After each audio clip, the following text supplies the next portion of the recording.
That us, Sean. Thank you so much, sir. Yes, welcome back if you've been out to the kitchen to make a coffee or a cup of tea, your breakfast in Australia, Manhattan, Manitoba, or wherever you're viewing this morning. I'm Rowan Hand. This is Destination Newry. It's the morning programme. This is Eileen Murphy from Newry Women's Aid. How are you? You're welcome. I'm very well. It's good to see you.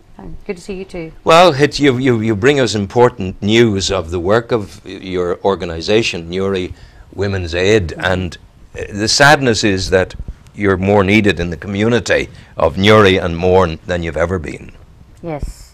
Unfortunately, the need for the services continues to arise, and demand way outstrips the ability to manage that demand on a daily basis. And we should tell people that that demand can manifest itself by people arriving at the refuge door, the offices on the Belfast Road in Newry, and saying, I need your help. I need to get out of my home, for I am being beaten by my husband, my partner, whatever, and my children are in peril. That about sums it up, doesn't it? Well, quite often women will arrive and they'll just say, I need to talk to somebody. And it'll be in their desperation that they feel that this is the last thing they can do. They have to get help somewhere, or else they're looking at much more serious consequences. So they come and say, is there somebody I can talk to? And that's where it starts quite often. But sometimes it will be where women come in to use the centre for a whole minority of different reasons, and they'll be there for a while, and then they'll say, is it okay to talk to somebody? So women find us at lots of different ways, but the vast majority of women, when they do find us, they're there because at some stage they know they need to tell somebody. They need to be able to share the burden and see if they can get some help and support. And those who come, are they the tip of a huge iceberg? Is there a lot of it not being reported in the community? Well, you know, all the research and Northern Ireland crime statistics and the crime survey in England and Wales all would say that very much that what is being reported to police is nothing compared to what's actually going on. You're talking about, you know, maybe only a third of all violence against women is actually being reported. And you know, women may be frightened to report it. They may be frightened of the consequences, direct action by the husband. They might be frightened because of the implications of having to leave home, their family and all of that. It's a big decision for a woman to take. It's a massive decision, because what she's looking at is the life that she had hoped for, all her dreams, everything she had, you know, put her energy and effort into is now crumbling and falling away, and crumbling in a very, very, very high risk way. So everything that she had hoped to achieve in her life is now left. So, you know, that's a massive realization for a woman to take on board, and it's not actually something that people can take on in one big piece. It's a dawning, really, a slow realization that no longer can she continue in this situation, because that's the nature of domestic violence and the nature of violence against women. We know that it happens, and it's been happening so much and for so long. Have we arrived at a time where we can come up with some kind of template to identify why it happens? What are the danger situations that women are in? What are the circumstances within that home that leads love to become hate? Well, I think in the first instance you need to take it out of the home and look at society. And, you know, the challenges to the level of tolerance we have as a society, as individuals and groups in our community, and the level of tolerance around violence against women, around, I mean, the Northern Ireland Crime Survey demonstrated quite clearly that while a lot of people recognise this and that is domestic violence, very, very few recognise it as an actual crime. And therefore there's a level of tolerance for violence. Yeah, I find that hugely difficult to believe. If I'm aware of domestic violence, of a woman being beaten, either on the street or in her home, I'm going to do one of two things. I'm going to directly intervene, or I'm going to get the evidence and ring the police. I'm going to do that. And are you telling me I would be in a minority doing that? Yeah, you would, most certainly. And that's not necessarily a bad thing, because sometimes to intervene personally it actually escalates the risk. Yeah. Because the woman will get blamed for your intervention, and therefore she will know that that intervention making is going further down the line. She's going to be punished some way. Yeah. But the other interesting thing you said, I mean, I think we can all see physical violence as something that shouldn't happen. But as you know yourself, quite recently in the courts, even physical violence, there's a level of tolerance where you have people talking about the low end of the scale.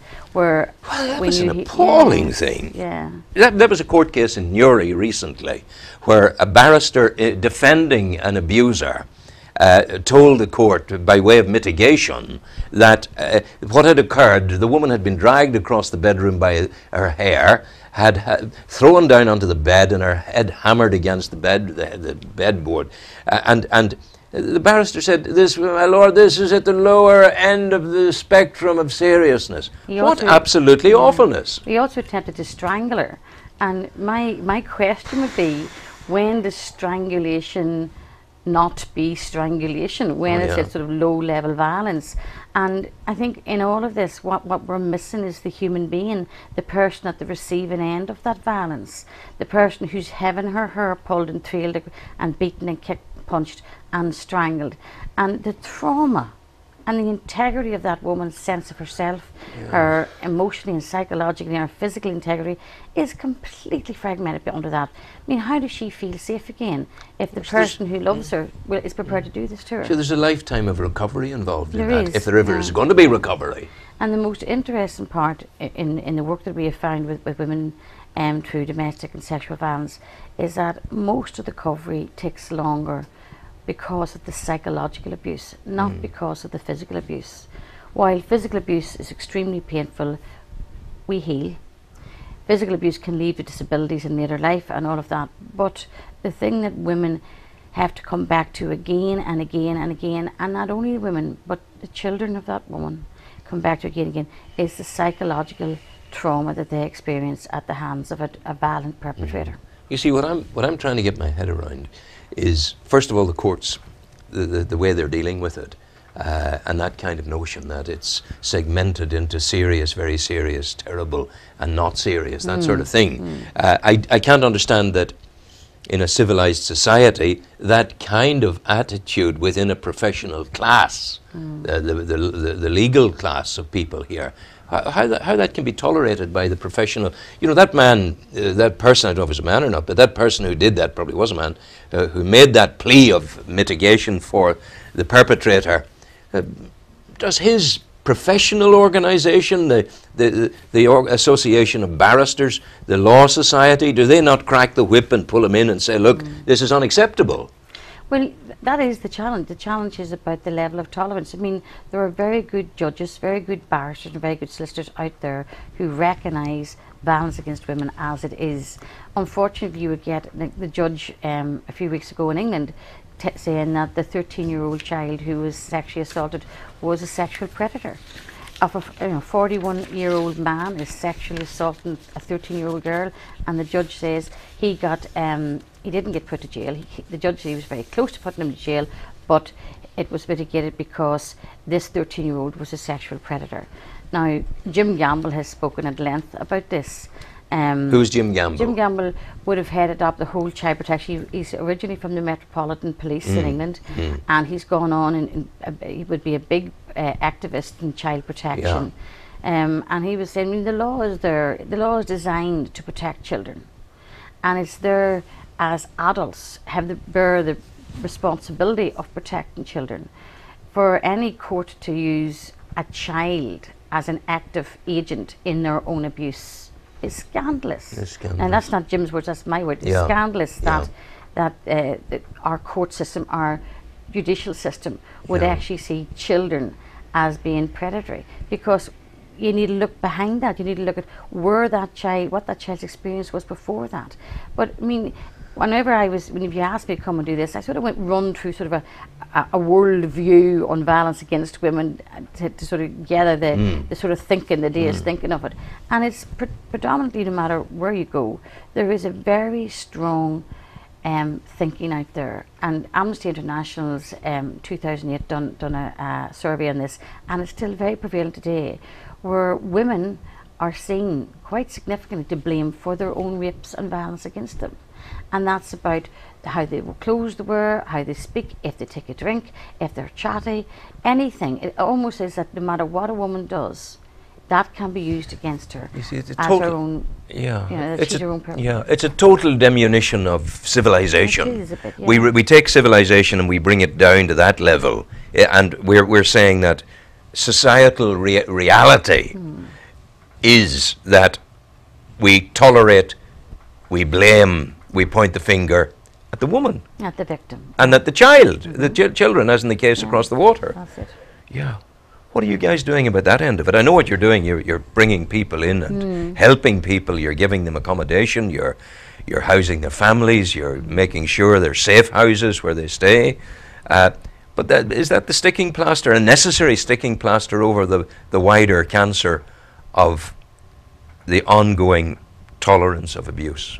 What can be done? Well, you know, I would work on a regional basis with the rest of the women's aid groups in Northern Ireland, and as a Northern Irish Federation of Women's Aid, we would work with other women's aid federations to try and raise this to top government level, and to try and get our politicians and our ministers to listen to us and say, we need to do something, you need to do something about this.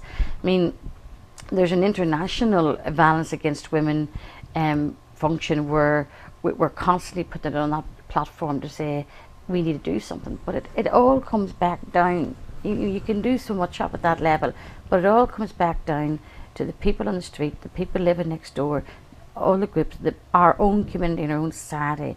If we're willing to tolerate violence, if we read that in the paper and we skipped on because it wasn't really, or we thought, yeah, right, or whatever, that's the problem. The problem is individual level of tolerance, which goes into group level of tolerance, which goes into societal, and it goes on.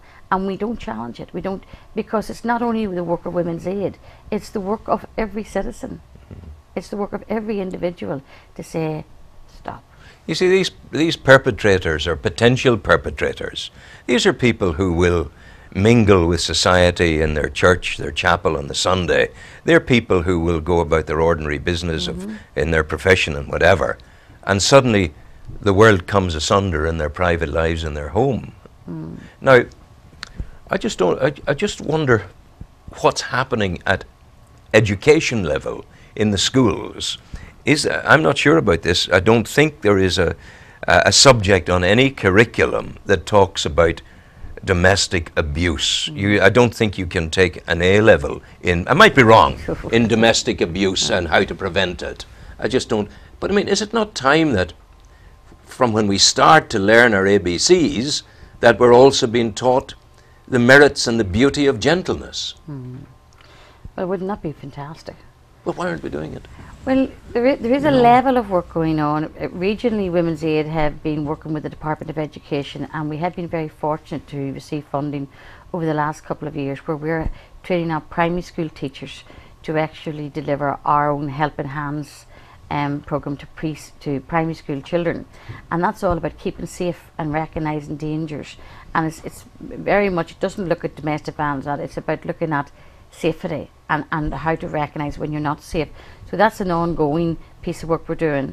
We also deliver, especially here in the Southern Trust area, our Southern Trust board, the health board, are funding us to run out programmes to primary and post-primary schools about healthy relationships. So we're doing our bit. Yeah, you but are. in order to... That's huge, actually. It's quite a bit, but it's not enough, because we aren't getting into every single school, we aren't getting into every year, we aren't getting into every classroom. And you're not getting onto the speaker's rostrum at Stormont, and the politicians are not saying, this will stop and it will stop now. No. Who's saying that? Well, no. These guys will come and look for your votes. You have the SDLP, you have Sinn Féin, you have the Unionists, they're all there. And here is a major, major societal problem. And they're allowing society to live with it. And they can, I think what we're seeing in the courts is the thin end of a very serious wedge. It most certainly is, because I'm about several months back, I read in one of the local papers on 3 different violent attacks on women where the judges blamed the woman for her attack. And I mean, one was because she had drink in her, he had a lot of drink in her, but if she hadn't had drink in her, she would have known to get away quicker. So it's actually putting the blame on women to defend themselves and to prevent it, and that's undoable. As long as you have perpetrators out there who plan, and who work out a plan of how to attack and have violence against women, you are always going to have victims. And if they're getting off in the courts and they're getting off in society, then why would they stop? Listen to me, anything we can do here, constantly at your service. Okay? Yes. You're welcome, welcome, welcome. Sean, a piece of music if you would, please. Thank you, Eileen. Go well, take care. Thank you. All the best.